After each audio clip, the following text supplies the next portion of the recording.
Hello, good afternoon, everyone. Our next talk is about sea level rise.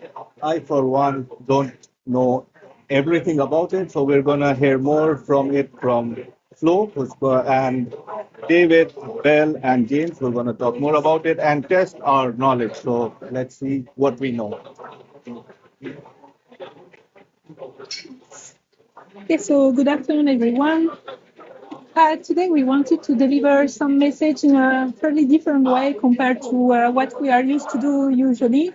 So it will not be a normal presentation, but a quiz. So don't be shy. We will have some questions. If you want, raise your hand. But don't worry, if you mistake, we will not chase you after that. So because I didn't want it to play alone, so I invited three of my other colleagues that are here to the Cryosphere Pavilion with me. And so we will play all together and see if we know everything about sea level rise then. Okay. First question. Which of the following do not contribute to sea level rise?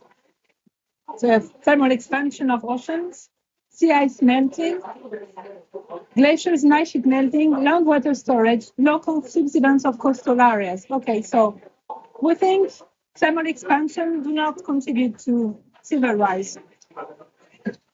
No one? Do you think that sea ice melting contributes to sea level rise or not? Okay. What about glaciers and ice sheet melting? Huh? Okay. Groundwater storage. Okay.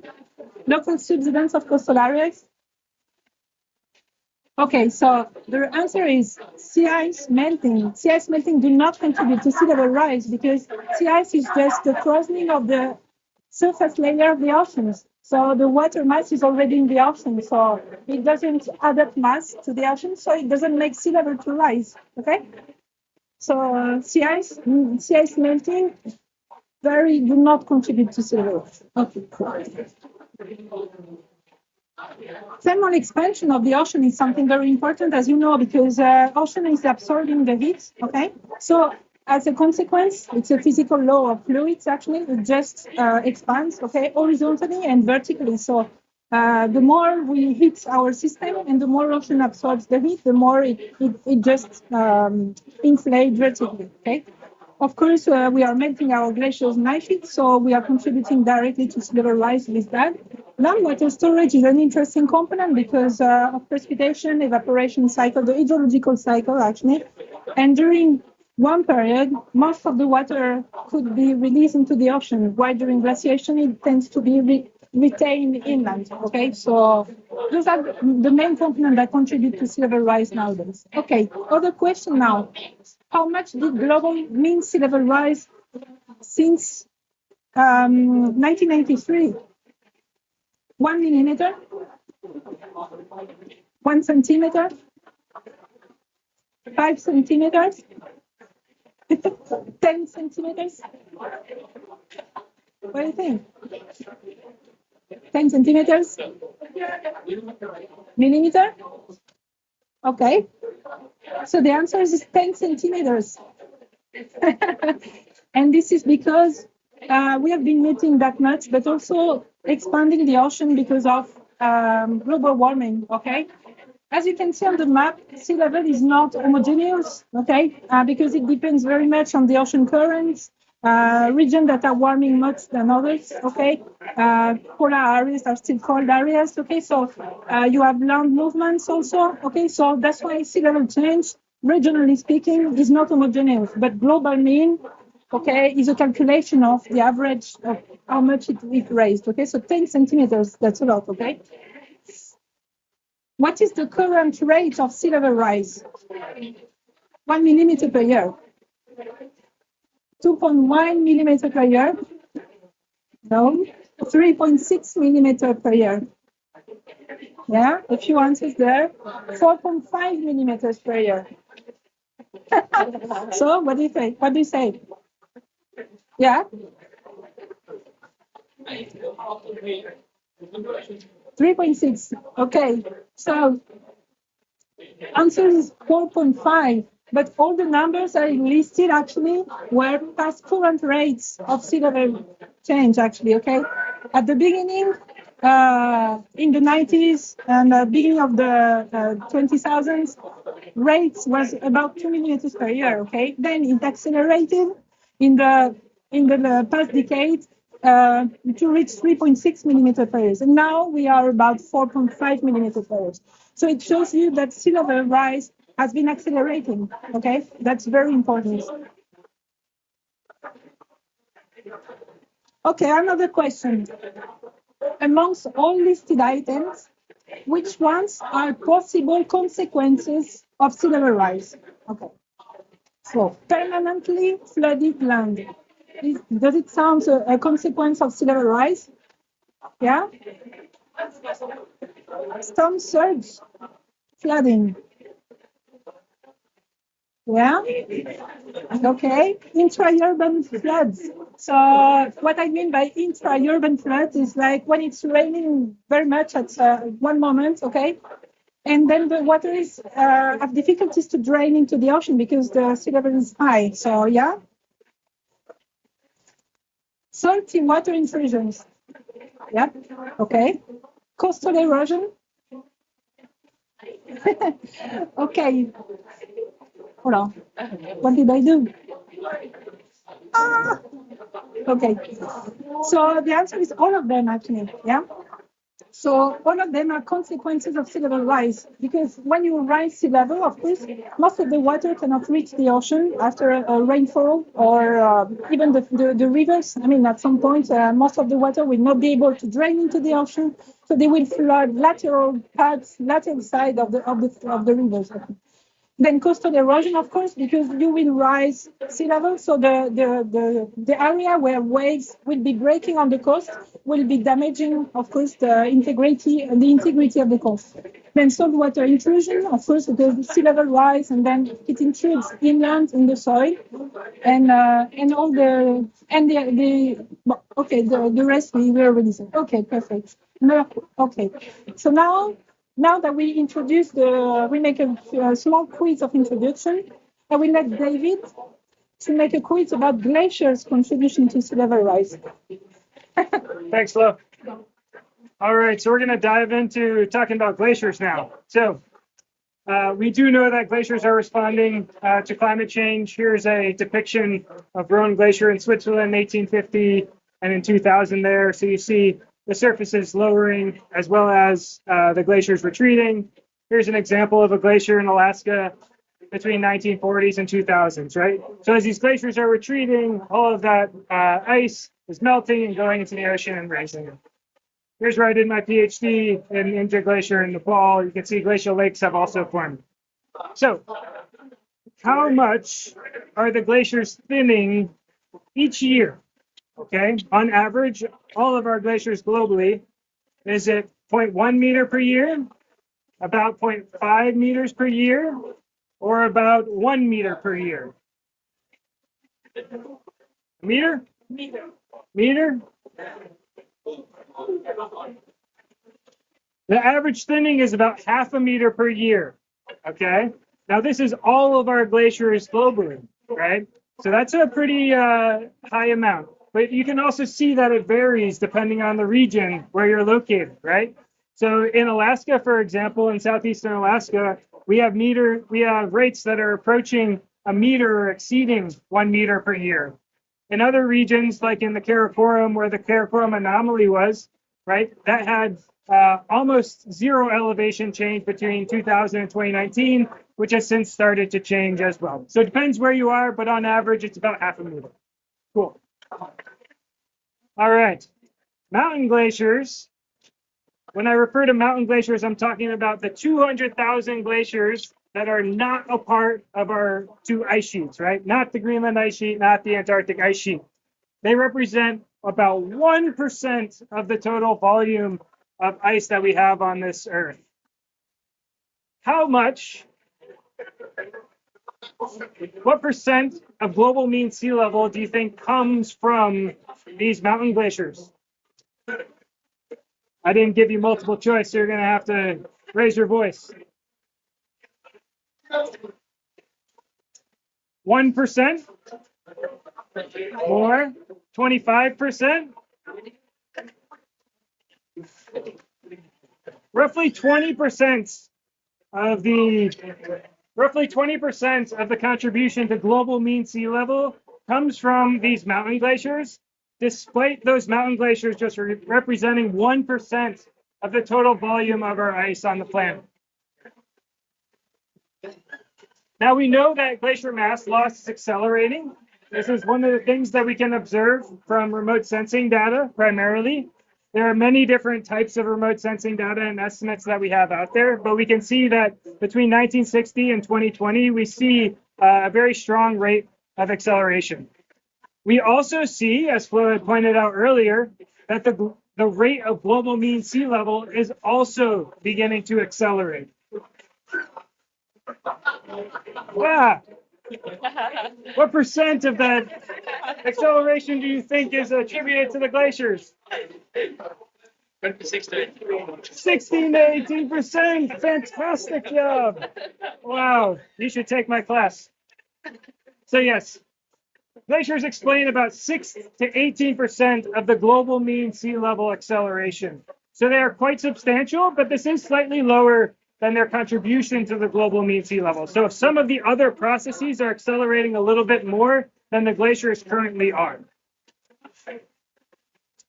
Now, as we move from the past into the future, right, we can start to use different general circulation models and different shared socioeconomic pathways to think about what's going to happen to the future of our glaciers.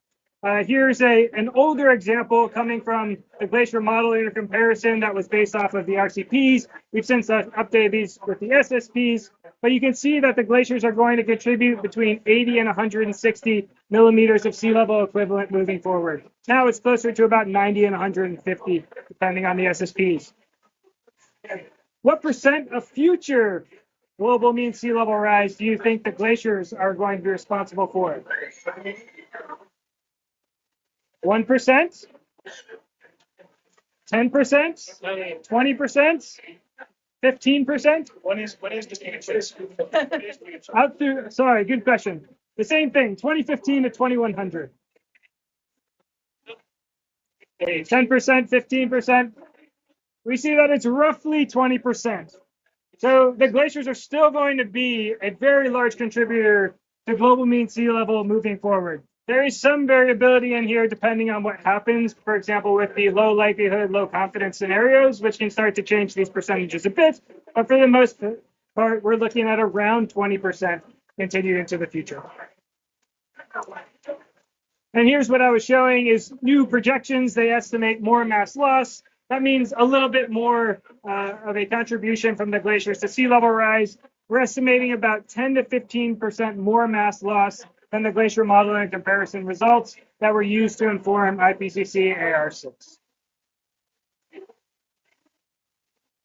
Now, will the glaciers continue to be a primary contributor beyond 2100? No. Yes.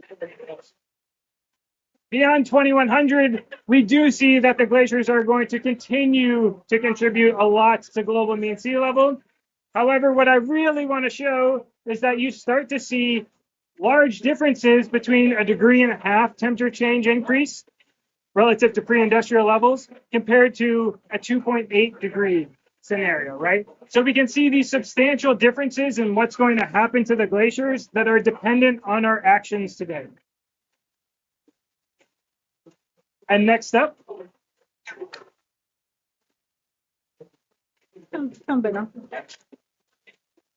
Okay, so now we had a quiz about the status of glaciers and contribution to sea level rise. So now we move to Greenland and Antarctica. So first question, if Greenland were to melt totally, okay, how much would sea level rise? And what about Antarctica, okay? So what about Greenland? 1 meter sea level rise on global average, 7 meter on global average, 56 meter on global average. What do you think?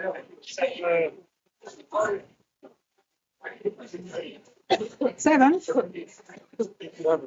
1 meter. Okay. 56. 56. Ah, wow. Okay. There's two questions. Okay. Greenland. Greenland. Okay. Antarctica.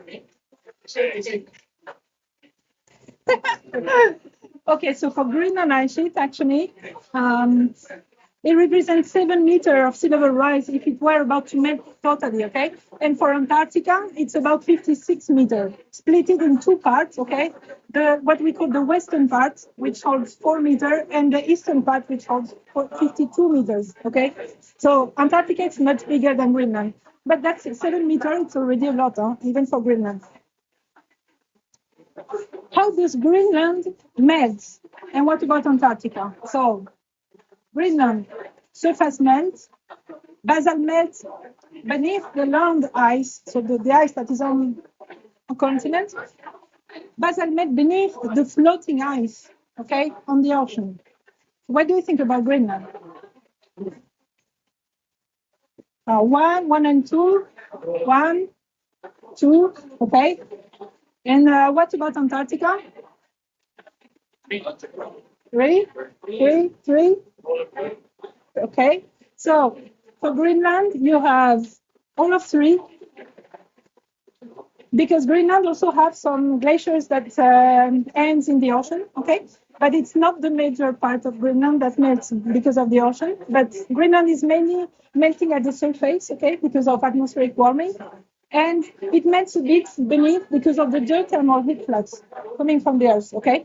And for Antarctica, it's effectively mainly oceanic melting below the floating parts of the terminating glaciers into the ocean. Antarctica very, very rarely melts at the surface for now, okay? So it's completely different than from Greenland. So as a consequence, Antarctica is very much vulnerable to future climate change in different aspects, because right now, if you remove the ice from the Antarctic continent, you can see that the brownish parts of the topography below the ice is the one that is above sea level, and the light blue part is the part that is below sea level, and is lying on the ocean floor, so vulnerable to oceanic warming around Antarctica, okay? So in the future, Antarctica, unless Greenland, will be vulnerable more to atmospheric warming and oceanic warming. Okay, so that's the main difference with the Greenland ice sheet. With the Greenland ice sheet, the few oceanic glaciers will be retreating, and then most of the Greenland is terrestrial, so the problem will be different. Okay, does Antarctica contribute more than Greenland to sea level rise?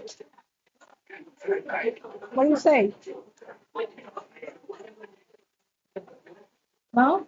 Yeah? No? You mean by now? Yes? Okay. So yes, no, it's contrasting. Okay.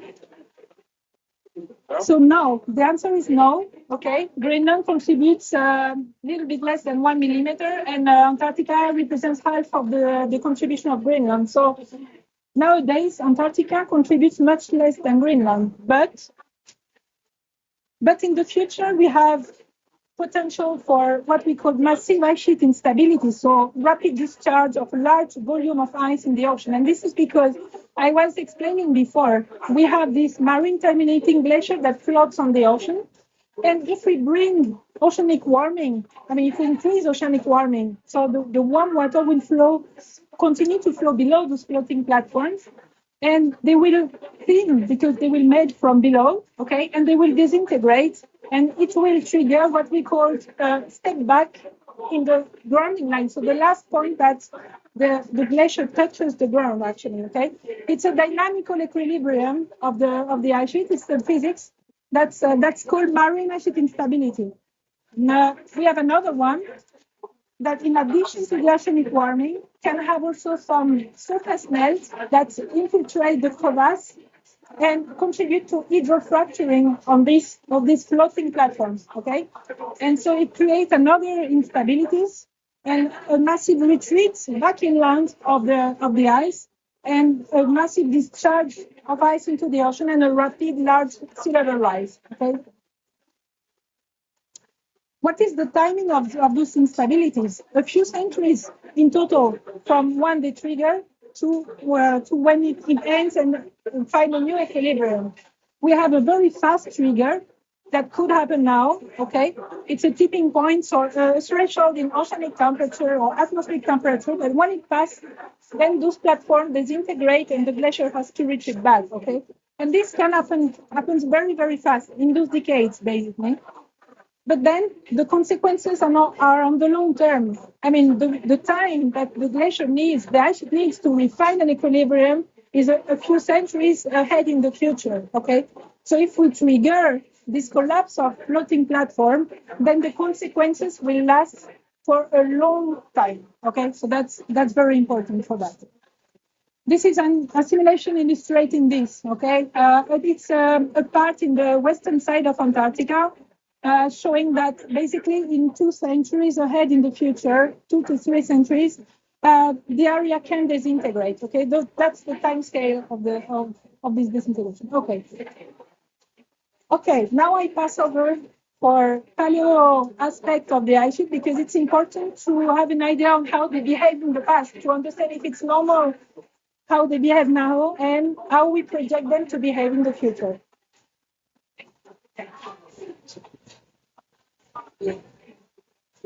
Hi everyone. So the first question I have for you is, after that nice context that Flo gave us, how much we can expect from if Greenland and Antarctica were to melt. Do you think that it's ever happened? Has Greenland ever melted in the deep past of Earth's history? Yes. Seeing some nods. And Antarctica? Yes. Well, I'm showing here a slide from a 2015 paper. And now this is showing 4 time periods. On the left-hand side, we've got the present day. In the middle there, we've got a time period from 125,000 years ago, then 400,000 years ago, and then at the far side, 3 million years ago. And we're looking at the different estimates of sea level, global sea level, during these time periods. And we can see that we know that sea level has been higher in the past during these times. Most recently, approximately up to 10 meters higher than present day, with much of that contribution coming from Greenland and a certain amount from Antarctica. What I want to draw your attention to is the sort of estimates of temperature along the top there. So you can really see this quite clear relationship between the global temperature and the amount of sea level rise that we have. So how much have sea levels risen before? We sort of already answered that. Oh, that's the same slide. I'm going to investigate this time period in a little bit more detail. This is a period 125,000 years ago, just before the most recent ice age. This is a time period that we call the last interglacial. So interglacial being between ice ages when we have a slightly warmer climate and therefore higher sea level. We want to know what was going on during that time. How was sea level this much higher? And so this is actually an interesting table that sort of shows the studies that have gone on into this question through time and sort of honing in on an estimate for the different contributions from Greenland, from Antarctica, from mountains and thermal expansion to try and explain the observed sea level rise that we know must have happened in the past. And we can see that the most uncertainty that we have over sea level comes from Antarctica. We've really got this huge range of possible contributions to sea level from Antarctica. And the main target, the main culprit for this, we believe, is the West Antarctic ice sheet. Now, you might remember from one of Flo's slides, a lot of the West Antarctic ice sheet is sitting presently on land that is below sea level, and that's making it very vulnerable to ocean warming and these other instability processes that are causing significant melt in the West Antarctic. And we've seen lots of modeling studies go on into this question to try and understand the processes driving this melt. So on the left-hand side here, this is showing what might have happened during the last interglacial according to computer simulations models. And on the right-hand side there is a recent study that actually found observations for what would happen to the what might have happened to the West Antarctic. And you can see these estimates are incredibly similar, these projections of what might have happened. And this leads us to believe that the West Antarctic melt from the West Antarctic actually contributed around 6 or 7 meters to sea level during the last interglacial. And that was during times where the global temperature was probably about 1 degree warmer than today. And obviously, at the moment, we're headed for considerably warmer temperatures than that in the coming decades.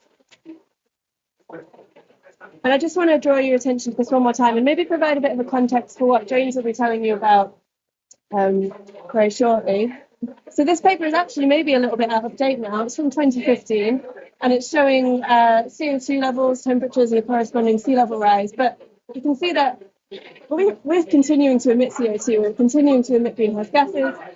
That CO2 level in the atmosphere is only increasing.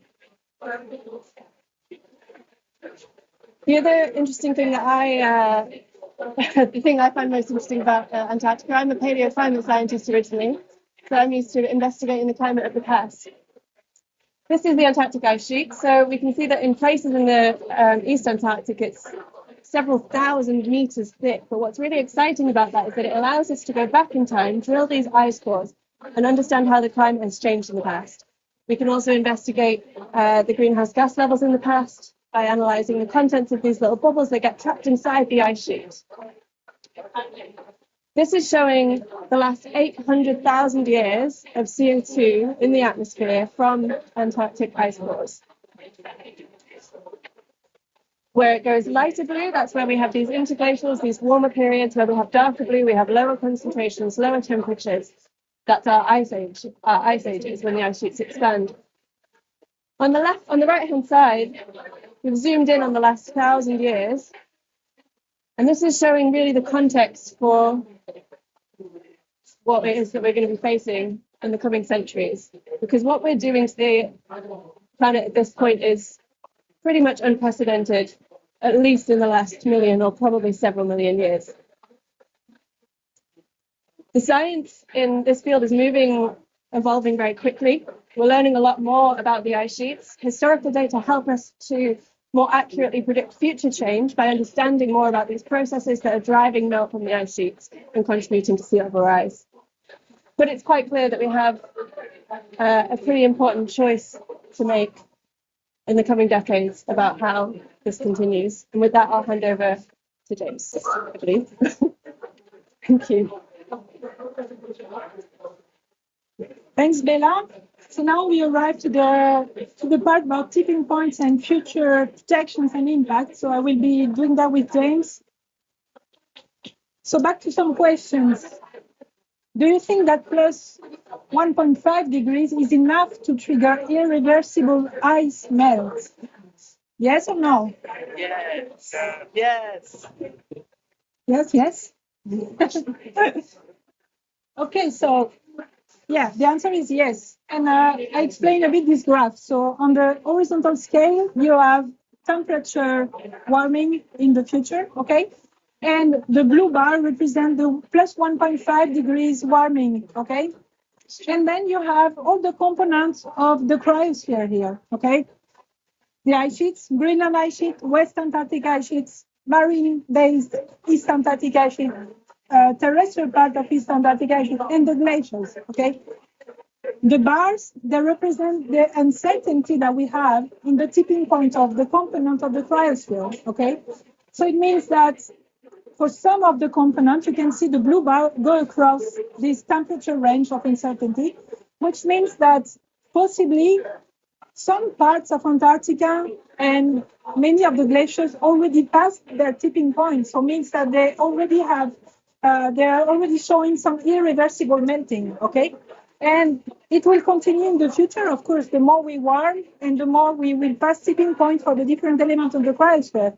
But 1.5 degrees is already enough to trigger on the long term massive retreat of Antarctic ice sheets, Greenland, and glaciers in some part of the world. So it means that even if we are very, very, very good in maintaining plus 1.5 degrees, we will anyway lose part of our cryosphere, okay? So this is something very important.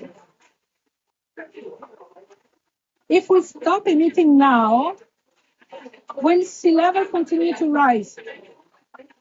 Yes. Yeah? Okay. And so this is because the ice and the ocean actually they are containing some kind of climate memory. They keep some climate memory. They are buffer components of the climate. Okay, so it means that under one climatic conditions, both the ice and the ocean absorbs the heat a lot. Actually, currently, the ocean absorbs more than 90% of our excess of heat that we produce because of carbon emission in the atmosphere. Okay, so both ice sheet and the ice and the ocean absorb the heat. Okay, and sea level rise because, of course, thermal expansion of the ocean, because of melting of the ice and the glaciers. But because of this buffer effect, if we stop emitting now, if we go back to cooler temperature, or if we maintain temperature, several decades to centuries later, we will still have ice sheet and glacier to retreat because they will release the heat contained in the ice very, very, very slowly, okay? Because they have a very slow heat capacity and in thermal inertia. And that's the same for ocean. Ocean, if we stop emitting, it will stop absorbing the heat, but it already has a lot of heat inside. So it will still continue to bring the warmth to the Antarctic margins, to the glaciers, marine glaciers, okay, to the Arctic for sea ice melting anyway. So the consequences of the climate of our warming today are already committed for several centuries in the future, okay? So if we don't want the situation to worsen in the future, that's why we insist to keep under this threshold of 1.5 degrees, okay? Because most of the consequences, we will face them for centuries and our generations in the future. Yeah. So now I will let James to challenge you about the impacts of sea level rise. Great. So first blow, who's having a good time at this side of it? Yay! Great. Who's done something new? Yay! Okay, great. So we know that sea level is now rising twice as fast as it was 30 years ago. That's a really scary thing. And the reason it's really scary is because it's already amplifying the damage caused by these extreme events. So we've seen terrible flooding in the US and the hurricane season in recent months, and sea level rise that we've already experienced because of the pollution of emitting fossil fuels into the atmosphere is making that worse. But how much worse? So how much extra damage did our existing anthropogenic sea level rise, which is about 23 centimeters, add on to the damage bill for Hurricane Sandy? Hands up for A, $8 million extra. Hands up for B, $80 million extra. Hands up for C, $800 million extra. Right. And there should be another one on this slide, but it seems to have disappeared. So it's actually $8 billion. $8 billion of damage caused by that extra 23 centimeters. And indeed, it was that 23 centimeters that made the difference between Lower Manhattan being flooded and not. Now, this is already having effects today. So these pictures are from a slide of a delegate from Tuvalu that I spoke to last week. Pictures from her home. And she's already saying that already now we cannot grow the food we used to grow because the ground is now more salty because the sea level is rising. We also cannot drink the water out of the wells that we used to drink because the well water is becoming more salty. And this means they are having to pay for water through desalinization and also import food from outside. So it's already costing them lots and lots of money, and it's making life really difficult for people today. Now, in terms of impact, let's split into short term, medium term, long term. First is coastal flooding. So this is the island of Kiribati in the Central Pacific Ocean. And these stats are from the UN Secretary General's technical brief on surging seas released in August this year. So in Kiribati, we've seen average flooding days per year in about less than 5 days a year, both in the 1980s, but also through to 2010s. That did not change. So how often will coastal flooding occur on average, the number of days per year by 2050 in Kiribati? Hand up for A, 10 days per year. B, 25 days per year. And I think C is about 65 days per year. So hand up for A, B, C. Okay. The answer is 65 days per year. That's about once per week, coastal flooding. Now, okay, what happens in the worst case scenario? So sea level rise continues to accelerate. Hands up for A, 105 days per year of coastal flooding. Hands up for B, 165 days per year. And C, over 200 days a year. Answer is 165 days per year. Right, remember that one, right? Okay, that's about every 2 days. So these islands are going to experience massive coastal flooding frequency. It's really going to make their lives incredibly difficult. This is why SIDS are so concerned about ice loss in the polar regions and the corresponding sea level rise. They're affected more than anywhere else in the world. Now, saying that, it's not just SIDS. So because of the increase in sea level rise, unavoidable sea level rise now will affect about 1 billion people by the end of this century. And this map shows that the incidents per year, number of days per year, major floods just from the tides when sea level is 1 meter higher. So this means that floods which endanger lives, destroy infrastructure, cause huge amounts of damage will occur across the world globally, tens to even hundreds of days per year globally. And a bit of a spoiler here, that recent research is showing that most cities are adapting to this based on what we've previously experienced, not what we're having down the line. So really, we need to scale up the pace and the scope of adaptation to counter reflect exactly these big changes we're seeing beginning to start stirring in the ice sheets. So for Europe, this is quite a big thing. So this is the year when coastal flooding will become 10 times more frequent across the European coastline. What you can see is that it affects everywhere, essentially, and many of these changes happen in the next 3 or 4 decades. Now, this is under low emissions, but under high emissions, we see that not only does the number of locations that get flooded 10 times more frequently increase, but also these timelines are brought so much further forward to the next 10, 20 years. So this is why we can make a real big difference now by deciding a low versus high emission trajectory. Now, as well as this, many countries at this top are investing massively in nature-based solutions, like this is a salt marsh, also coastal mangroves. And these are fantastic nature-based solutions to sea level rise. They reduce erosion, they're a great source of carbon, and also they're great for biodiversity, so you can hit many of these things at the same time. However, because they are natural ecosystems, they have to grow upwards at the same rate the water is rising to survive. Now, recent research has shown that this is quite a big problem, because above about 7 millimeters per year, these natural ecosystems really struggle to keep up, and they begin to retreat and die off. But luckily, 1.5 degrees, most of the world doesn't hit that 7 millimeters a year or higher threshold. Under our current policies, the map turns red, and all of the areas in red here will begin to experience further erosion, retreat of these ecosystems, which means that all the money you're investing in these solutions may well be stranded.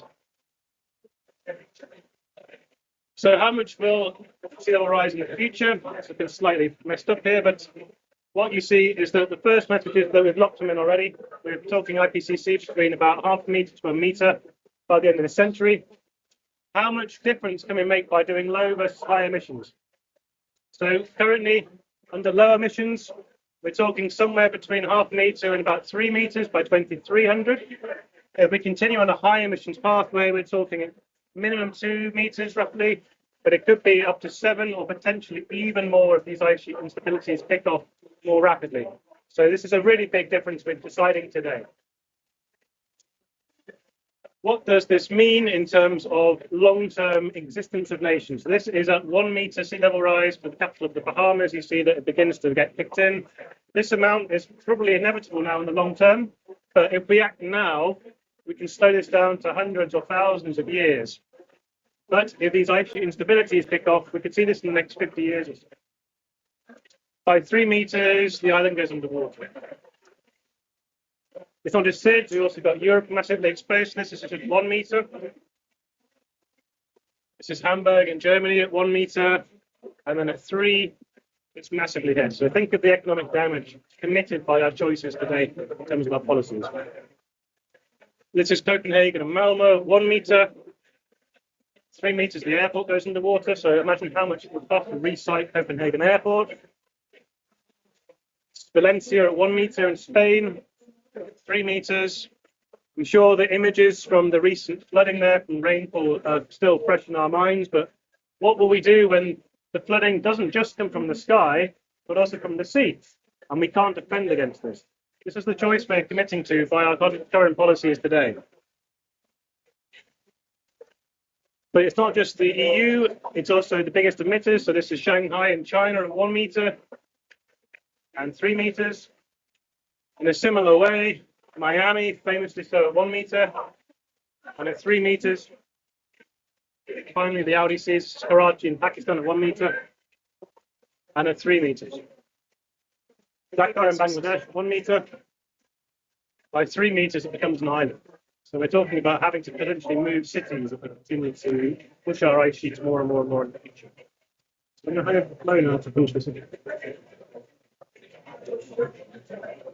Well, okay, so what I wanted to show to conclude this quick session anyway is what we know from the past archives of climate in terms of reconstruction of sea level rise and compared to our projections, because all those numbers we could think they are the produce of numerical modeling. They could be science fiction because we could run tens of scenarios, hundreds of scenarios, and we will get numbers between almost 0 and something between 15 meters, okay?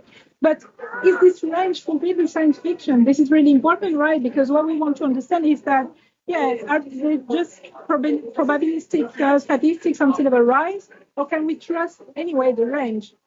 So if we go back in the past, paleoclimate is very informative for that. So if we go back in the past, for example, you don't have to retain the name of the period, but 23 million years ago, it was quite warm, and CO2 concentration was above 500 ppm. Global mean temperature was about 5 to 9 degrees warmer than today, okay?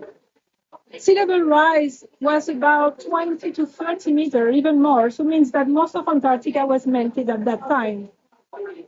If we choose another period, 3 million years ago, okay, where CO2 concentration was just slightly higher than 400 ppm in terms of in the atmosphere, and global warming was about plus 2 degrees to 4 degrees. So it's something comparable to what we are projecting for the end of this century. Basically, we see that sea level range reconstructions span 5 to 15 meters, 20 meters. Okay, so because part of Antarctica and Greenland both melted. Another period closer to our present, 1.2 million years ago, temperature 0.5 to plus 1.5 degrees, so Paris Agreement, basically. CO2 concentration between 300 to 400 ppm in the atmosphere. Sea level range about 15 meters, okay? Higher than today, sorry. The most recent interglacial, big interglacial, 130,000 years ago, CO2 concentration below 300 ppm, global warming plus 5 to plus 1.5 degrees, okay? Sea level rise around 5 to 6, 7 meters, okay? What about our project? Okay, so plus 3 degrees, okay, our current NDC is actually, okay, plus 3 degrees. This is this period, about 15 meters sea level rise in average, okay?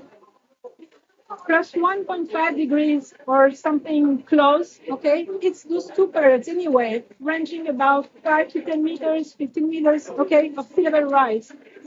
These are our projections.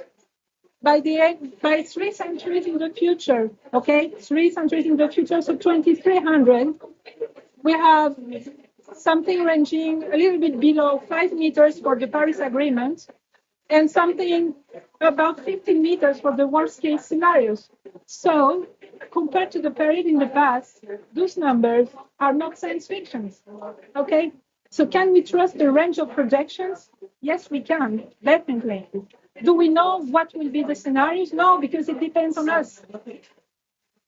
That's the thing. But the range is highly trustable and very likely in probability as well, compared to what happened to the Earth in the Earth's past climate history. So in conclusion, ice losses are accelerating and they will continue to accelerate in the future because they are still absorbing a lot of heat. So once the melting triggers, then it's an exponential process. So it will keep accelerating in the future. So the loss of ice sheets, of ice and glaciers are locked in, of course, because of this buffer effect I mentioned, okay? So even if we stop emitting, we commit to at least half meter sea level rise in the future. And so adaptation is not an option. We will have to adapt even for a few centuries in the future, not only now, but even the future generations. Short-term implications of the sea level rise, we are already seeing them because each time we have an extreme event in coastal areas, it just couples.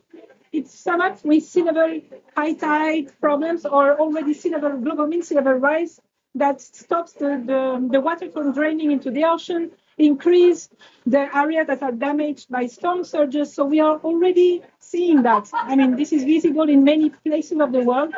So this is something that we have projected to happen already a few decades ago. Okay, the frequency of this intense event will, of course, increase in intensity, but the frequency, also will increase in the future. So the more sea level will rise, and the more damaging will be these events. Okay. The long-term implication, of course, as James showed, have long-term implication in terms of urban management of the territory, okay? Because it means that most of the territory that are very low lying in elevation, they will be flooded permanently. Some of them will be flooded every high tide. Some of them will be flooded in permanent way. So we have to deal with that. Because our city will have to move to migrate somewhere. We change the use of the territory of those cities. So we can still decide now of the path that we want to do. It's still not too late to cope with the Paris Agreement, but every year we say that. So at some point it will be too late anyway. So that's why we keep pushing for this threshold to be respected, because in any case, it has some big consequences in terms of adaptation of coastal areas. So if we want further, it will have even bigger consequences for us, and the costs of damages will be unbearable for populations for sure. Thank you very much for attending the quiz. Thank you to James, David, and Bella for challenging you. And have a nice rest of the talk and afternoon. Right.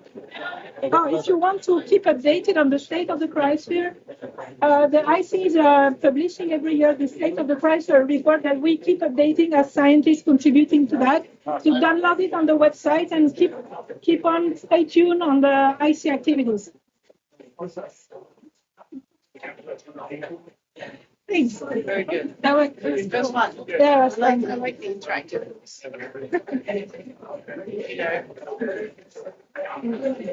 This was a high tide flooding thing.